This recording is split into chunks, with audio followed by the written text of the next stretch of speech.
Good day everyone. So this is Engineer Jom Digia. So sa video tutorial na ito ay tuturuan ko kayo kung paano mag-solve ng isang random past board exam sa subject naman na differential calculus.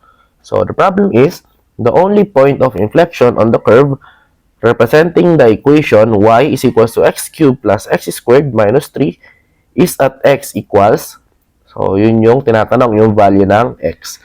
So solution for this, we all know na ang point of inflection guys is siya yung point sa graph na kung saan yung ating curve is mag-i-start na magbago ng kanyang direction. So, yung direction ng kanyang concavity.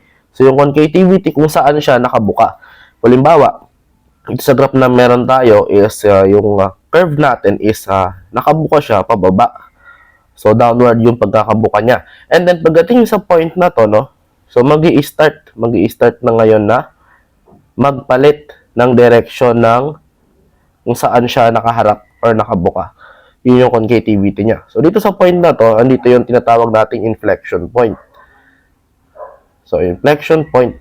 No? Dito, ang second derivative ng y natin equals sa 0. So, kung makikita nyo, hiningi yung value ng x. No? Ang gagawin lang natin sa given equation na y is equals to x cubed plus x squared minus 3 is, we will have to do second derivative for this. So, kuhanin natin yung second derivative niya and then equate natin sa 0 kasi yung second derivative ng y is 0. So, doon natin makuha yung value ng x. So, y prime for our first derivative, so 3x squared plus 2x and then we will perform second derivative. So, dito naman sa function na to, so 6x plus 2.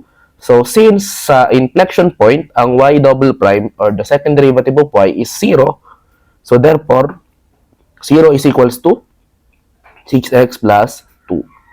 And then, we will just have to solve for the value of x. So, 6x is equals to negative 2. So, therefore, x is equals to negative 2 over 6 or, pag lowest term mo yan ay negative 1/3. So, therefore, our final answer will be negative 1/3 for the value of our x. Okay? So, ganun lang kabilis or kadali isolve itong problem na to. Nawa nakatulong sa inyong review at preparation for your upcoming board exam and sa school sa inyong mga quizzes. Okay? So, this is Engineer Jom Digia. Maraming salamat sa panonood and God bless.